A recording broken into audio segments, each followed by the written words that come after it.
Antonio estuvo escondido 3 días en Oliana esperando que le llamaran para unirse a las otras expediciones. El aviso llegó el 27 de noviembre. Ese mismo día, el grupo que acompañaba a San José María también recibió orden de marchar. A media tarde, todavía con luz, salieron de la cabaña guiados por Pera, sin que les dijeran claramente dónde iban. Solo sabían que empezaban las marchas nocturnas hacia la frontera.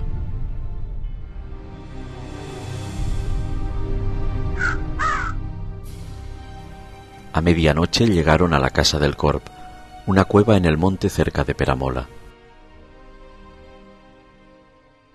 Aquí llegamos el 27 por la noche, a las 12 de la noche, poco más o menos. Allí escucharon las primeras instrucciones, claras y amenazadoras, de uno de los guías que iba a conducir la expedición. Había una vela, nos dio las instrucciones para todo el viaje, muy autoritario, diciendo que donde he estado yo, decía siempre he mandado yo. Y esto a alguno le daba un cierto miedo y como unas ganas de no seguir. Salieron de la cueva cuando aún era de noche. Un camino empinado desciende hasta el fondo del barranco de las Caubas. Desde allí caminaron hacia el barranco de la Ribalera, monte arriba, donde está situada la espluga de las Vacas. En aquella ladera escarpada y de difícil localización, se reunieron todos los grupos que iban a tomar parte en la expedición. A pesar de la caminata, sentían el frío de la mañana que el sol apenas lograba disipar. Pero nadie pensó en emocionarse con el paisaje, y lo inmediato fue, sin tiempo que perder, escoger allí mismo las piedras que mejor pudiesen servir de altar para la misa del Padre. En tiempos de dificultad, siempre que pudo, aunque fuesen circunstancias arriesgadas, procuró celebrar la misa. Celebró muchas misas clandestinas en lugares muy diversos. Todas las personas que participaban de la Eucaristía en los días de la guerra guardaban un recuerdo nítido de la piedad con la que recitaba las oraciones y la unción con que trataba al Señor sacramentado.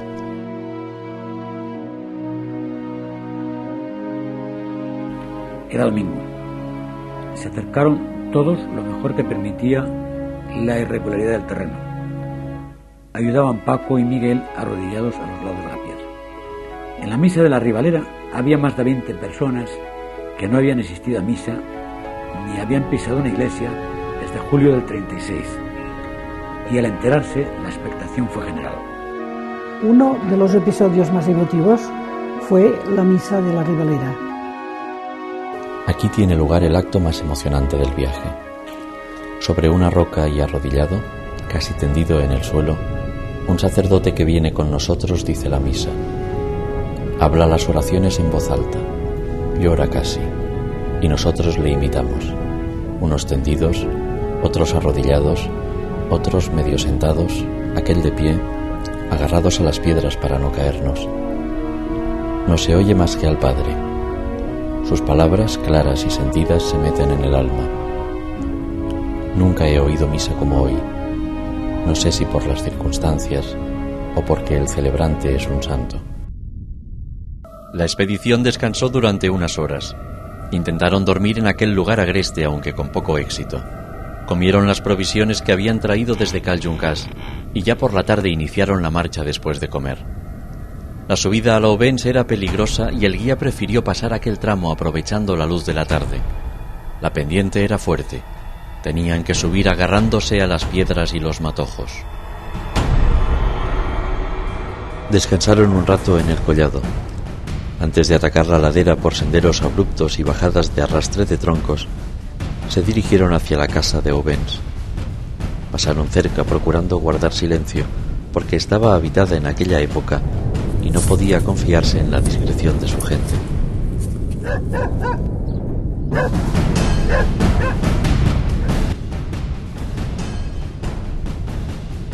Atravesaron la carretera de Isona a Coll de Nargó con muchas precauciones, en pequeños grupos, corriendo por el arcén durante un rato, hasta cruzar el puente sobre el río de Valdarqués. Vadearon después el río de Sallén y emprendieron la subida en dirección a Montanisell, al otro lado de los montes. Las luces del amanecer los sorprendieron avanzando por la ladera. Durante un tiempo quedaron expuestos a la vista de los pueblos de Fígols y Organyà. A pesar de la inquietud, llegaron sin problemas a Cal Fenollet, una finca grande aislada en el monte, donde solían hacer escala las expediciones. Pasaron el día descansando en el corral. Aquella casa, situada en una posición estratégica, acogía a los fugitivos con una generosidad muy de agradecer y no exenta de riesgos. Aquella mañana en el corral, aunque había que dormir y descansar lo mejor posible, fue una ocasión para que la gente tratase un poco de cerca al padre. Durante las marchas, como es natural, apenas podían hablar entre ellos, pero a pesar de esto, en el diario mi hermano cuenta cómo San José María rezaba y procuraba mantener encendido el ánimo de quienes le acompañaban. Comentaba Antonio que sin saber por qué fue el centro de atención de todos. Les ayudaba a mantener la piedad, a confiar en la fuerza de la oración.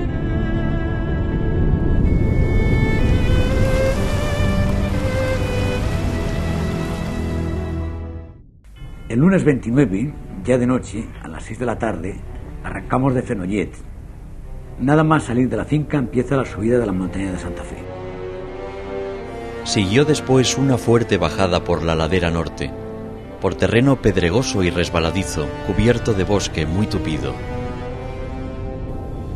Cruzaron el río de Cabó y empezaron la subida a la montaña de Ares.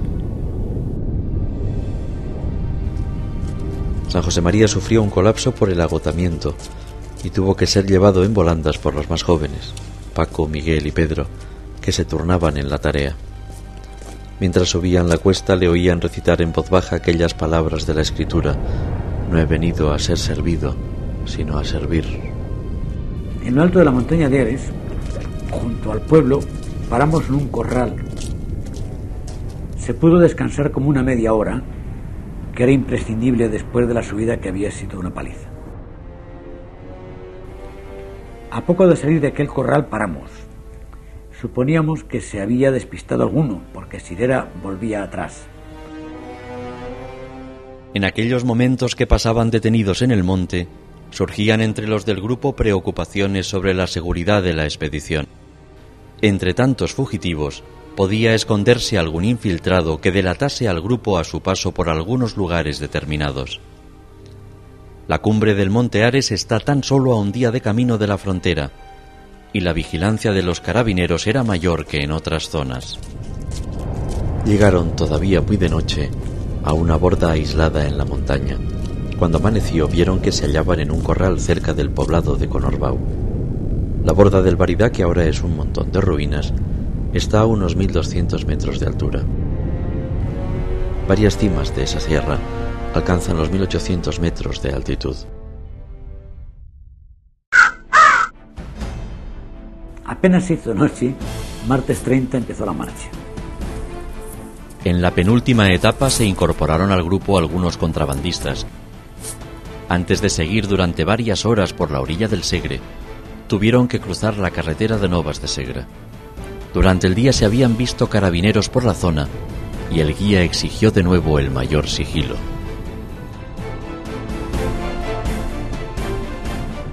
Desde allí se dirigieron hacia la confluencia de los ríos de Castellbó y Aravell.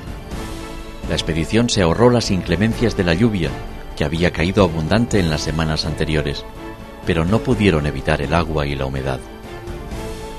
Pasaron parte de la noche caminando por el río de Aravell, entrando y saliendo del agua. Dejaron el cauce a la altura del pueblo. Ya amanecía cuando subieron por una ladera de bosque bajo hasta los alrededores de Cal Roger. Para no llamar la atención, pasaron el día entero camuflados entre los matorrales. Aquellas circunstancias de frío, incomodidad, tensión, no fueron obstáculo para que San José María animase a los suyos a cumplir lo mejor posible con las prácticas de piedad que tenían previstas y dedicar un rato a la oración. Lo recuerda Pedro Castiaro. El suelo, húmedo y resbaladizo por la inclinación del terreno, estaba muy lejos de ofrecer ese mínimo de comodidad que ayuda a mantener una conversación con el Señor.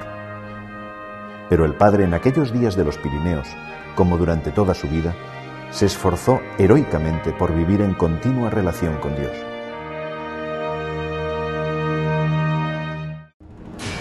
por la estricta vigilancia que se tenía sobre la zona fronteriza, como puede suponerse, la última etapa era la más peligrosa.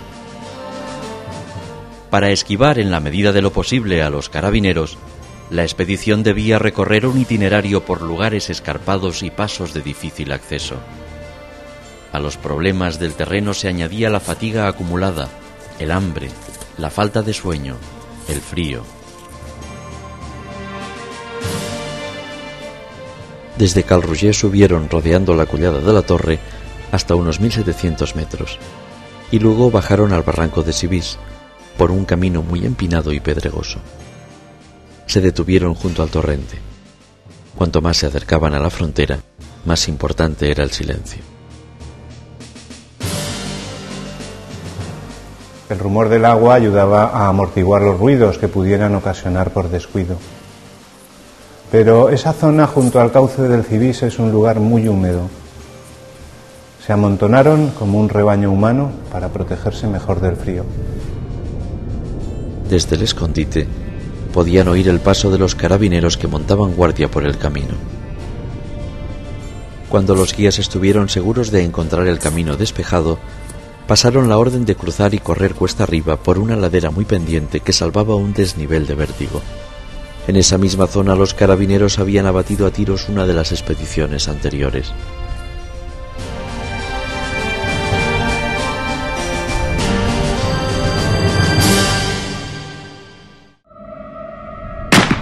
La carretera que va desde Sant Joan Fumat hasta la Farga de Moles, donde está ubicado en la actualidad el control de aduanas, era una zona de vigilancia intensiva. En el estrecho valle de Argolell se habían apostado de 15 a 20 carabineros. La capilla de la Virgen de la Soledad, en Arduix, se había convertido en cuartelillo, y en cada una de las casas se habían instalado un par de milicianos. Otro tanto había sucedido en las casas de Argolell, ocupadas por guardias de asalto. Al final de aquella subida fuerte paramos otra vez. Cuando los guías decidieron que se podía seguir, emprendieron la marcha. Pasaron junto a una casa que tenía luz encendida en la fachada. En su interior los perros ladraban de una manera alarmante. En poco tiempo alcanzaron la línea de frontera, junto al arroyo de Argolell, y comenzaron la fuerte subida hacia Masdalins. Ya arriba oímos unos disparos hacia la parte de Argolell.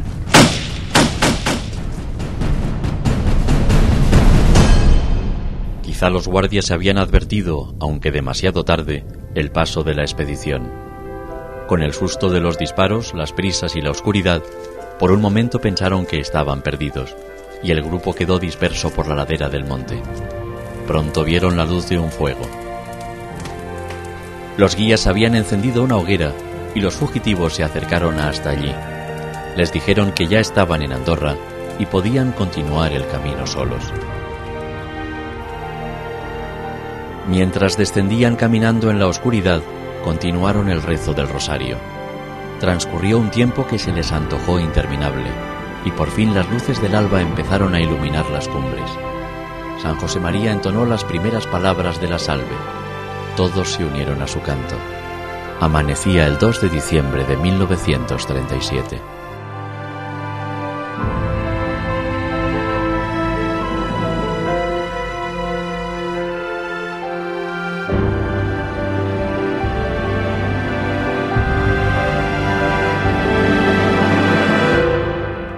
Acabé de convencerme de que ya estábamos en Andorra cuando apareció a nuestra vista en el valle un pueblecito. Nos dijeron que era Sant Julià de Lòria. Por lo demás, solo recuerdo que en aquellos primeros momentos de sentirnos libres, oí decir varias veces al Padre: Deo gràcies, Deo gràcies.